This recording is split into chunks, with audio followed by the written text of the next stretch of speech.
Hello students, welcome back to my channel. आपण मागल्या लेक्चरला काय पाहिलेलं आहे तर फिजिकल प्रॉपर्टीज आपण बघत होतो कोणाच्या अल्काइल हॅलाइडच्या फिजिकल प्रॉपर्टी कशा पद्धतीच्या असतात हे आपण बघितलेलं आहे. त्याच्यामध्ये कोणकोणत्या फिजिकल प्रॉपर्टीज आपण बघितलेल्या आहेत तर इथं पहिली फिजिकल प्रॉपर्टी तुम्हाला सांगितलेली आहे, स्टेट आपण बघितलेलं आहे, कलर आपण बघितलेला आहे, ओडर आपण बघितलेला आहे, मेल्टिंग पॉईंट आणि बॉइलिंग पॉईंट हा अल्काइल हॅलाइडचा कसा असतो किंवा कशा पद्धतीने व्हॅरी होतो ह्या गोष्टी आपण आहेत त्या पाहिलेल्या आहेत. आता आज आपण काय बघणार आहे तर सोल्युबिलिटी ही टर्म बघणार आहे आणि त्याच्यानंतर काय बघणार आहे आपण डायपोल मोमेंट ही टर्म बघणार आहे. हे लक्षात घ्या. आज पहिला मुद्दा जो असेल तो कोणता असेल? सोल्युबिलिटी.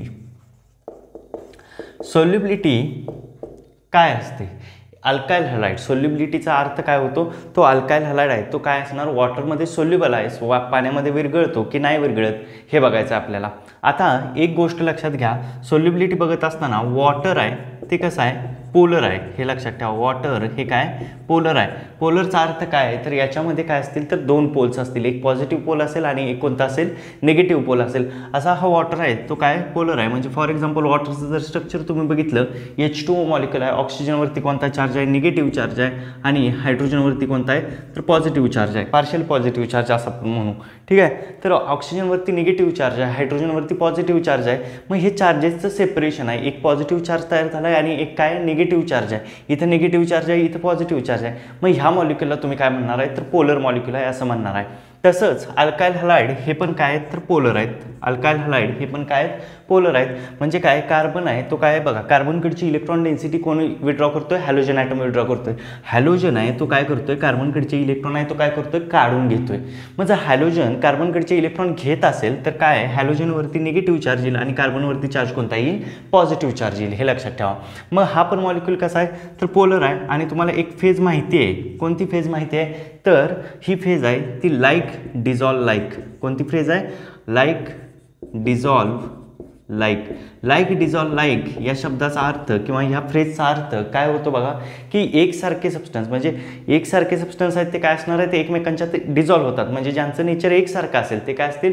एकमेकांच्यामध्ये विरघळतील. हे लक्षात घ्या. आता पोलर सबस्टन्स आहेत तर पोलर सबस्टन्समध्ये डिझॉल्व होईल. नॉन पोलर सबस्टन्स आहे तर नॉन पोलर सबस्टन्समध्ये डिझॉल्व होईल. आता हे लक्षात ठेवा की काय? पोलर सबस्टन्स असला तर तो पोलर सबस्टन्समध्ये डिझॉल्व व्हायला पाहिजे. ठीक आहे. म्हणजेच इथं वॉटर आहे ते पोलर आहे, अल्काइल हॅलाइड आहे ते पण काय? पोलर आहे. दोन्ही गोष्टी पोलर आहेत. मग जर दोन्ही गोष्टी पोलर असतील तर दोघेही एकमेकांच्यात काय व्हायला पाहिजेत? डिझॉल्व व्हायला पाहिजेत. पण अल्काइल हॅलाइड जे आहेत ते काय तर ह्या रूलसाठीचे एक्सेप्शन्स आहेत. अल्काइल हॅलाइड काय आहेत तर ह्या रूलसाठीचे काय आहेत? एक्सेप्शन्स आहेत. एक्सेप्शन्स म्हणजेच काय? अपवाद आहेत. ते ही गोष्ट आहे ती पाळत नाहीत, हे या रूलप्रमाणे वागत नाहीत. अल्काइल हॅलाइड काय करतात? अल्काइल हॅलाइड पोलर सबस्टन्समध्ये डिझॉल्व होत नाहीत. हे लक्षात घ्या. अल्काइल हॅलाइड आहेत ते पोलर सबस्टन्समध्ये डिझॉल्व होत नाहीत. ते काय करतात? नॉन पोलर सबस्टन्समध्ये डिझॉल्व करतात. बघा, हा रूल पाळत नाहीत ते. लाईक डिझॉल्व लाईक म्हणजे पोलर सबस्टन्समध्ये डिझॉल्व व्हायला पाहिजे होता पण होत नाही. पोलर सबस्टन्समध्ये डिझॉल्व होत नाही. अल्काइल हॅलाइड आहे तो वॉटरमध्ये डिझॉल्व होत नाही. का होत नाही? आता एक सिंपल गोष्ट आहे. मी मागल्या लेक्चरला तुम्हाला एक गोष्ट सांगितली होती, मॉडरेटली पोलर आहेत. अल्काइल हॅलाइड कसे आहेत तर मॉडरेटली पोलर आहे. मॉडरेटली पोलर या शब्दाचा मिनिंग काय होतो? ठीक आहे. किंवा मॉडरेटली पोलर, मॉडरेटली म्हणजे काय तर एकदम जास्त पण नाही, एकदम एक्स्ट्रीम नाही, एकदम जास्त पण नाही आणि एकदम कमी पण नाही. ते कसे आहेत तर मध्ये आहेत. एकदम जास्त पण पोलर नाहीत आणि एकदम कसे आहेत तर कमी पण पोलर नाही आहेत. हे लक्षात घ्या. ते मॉडरेटली पोलर आहेत. मग यांचं मॉडरेटली पोलर नेचरमुळं हे काय करतात तर पाण्यामध्ये डिझॉल्व होत नाहीत, पोलर सबस्टन्सेसमध्ये डिझॉल्व होत नाहीत. ते कोणाच्यात सोल्युबल असतात? Soluble in non polar substances. हे कोणाच्यात सोल्युबल असतात? Soluble in non polar substances. आता नॉन पोलर सबस्टन्सेस कोणकोणते आहेत? नॉन पोलर सबस्टन्सेस आहेत, एक आहे तो कोणता? C6H6 ओळखीचा आहे. कोण आहे?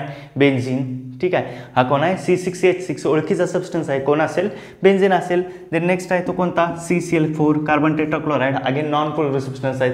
ह्या नॉन पोलर सबस्टन्सेसमध्ये काय असतील? अल्काइल हॅलाइड आहेत ते सोल्युबल असतील. हे लक्षात ठेवा की alkyl halide soluble in the non polar substances, they are not soluble in the polar substances, की ते पोलर सबस्टन्सेसमध्ये डिझॉल्व होत नाहीत. हे लक्षात घ्या. आता हे झालं कोणाच्या बाबतीत तर सोल्युबिलिटीच्या बाबतीत. अल्काइल हॅलाइड हे कायम लक्षात ठेवा की लाईक डिझॉल्व लाईक ह्या रूलला काय असतात ते एक्सेप्शन असतात. हे लक्षात घ्या. काय तर हे सोल्युबिलिटीच्या बाबतीत झालं. याच्यानंतर आपण काय बघणार आहे तर याच्यानंतर आपण सगळ्यात महत्त्वाची टर्म कोणती? डायपोल मोमेंट बघणार आहे. Dipole moment. ठीक आहे. टर्मचं नाव काय तर डायपोल मोमेंट ही टर्म बघणार आहे आपण. डायपोल या शब्दाचा अर्थ काय होतोय बघा. हा शब्द दोन गोष्टींपासून बनलेला आहे. एक डायपोल, ठीक आहे. पहिली गोष्ट आहे ती कोणती, डाय. पहिली गोष्ट आहे ती कोणती, डाय. याचा मिनिंग होतो टू आणि पोल काय असतील तर पोल, ठीक आहे. टू पोल्स ही काय तर एक पॉझिटिव्ह पोल असेल, एक असेल निगेटिव्ह पोल. ज्या गोष्टीच्या मध्ये एक पॉझिटिव्ह चार्ज डेव्हलप होते, ज्या गोष्टीच्या मध्ये एक निगेटिव्ह चार्ज डेव्हलप होते, म्हणजे पॉझिटिव्ह आणि निगेटिव्ह असे जर दोन पोल्स डेव्हलप होत असतील तर त्याला तुम्ही काय म्हणणार आहे तर डायपोल असं म्हणणार आहे. हे लक्षात ठेवा. आता दोन पोल आहेत. फॉर एक्झाम्पल कार्बन आणि हॅलोजन मधला बॉन्ड आहे. कोणता बॉन्ड आहे, कार्बन आणि हॅलोजन मधला बॉन्ड आहे. Halogen is more electronegative. Halogen कसा आहे तर जास्त इलेक्ट्रोनिगेटिव्ह. तो इलेक्ट्रॉन स्वतःकडे ओढणार आहे, म्हणजेच हॅलोजनवरती चार्ज कोणता येईल, निगेटिव्ह चार्ज येईल. कार्बनवरती चार्ज कोणता येईल, पॉझिटिव्ह चार्ज येईल. हॅलोजनवरती निगेटिव्ह चार्ज आहे, कार्बनवरती पॉझिटिव्ह चार्ज आहे. तर मग काय तर दोन पोल्स इथं डेव्हलप होत आहेत, टू पोल्स, ठीक आहे. म्हणजेच इथं काय तर डायपोल आहे तो डेव्हलप होतोय. मग हा डायपोल मोमेंट कशा पद्धतीचा असतो, हॅलोजन आणि कार्बनमधले बॉन्ड आहेत ते चार असतील.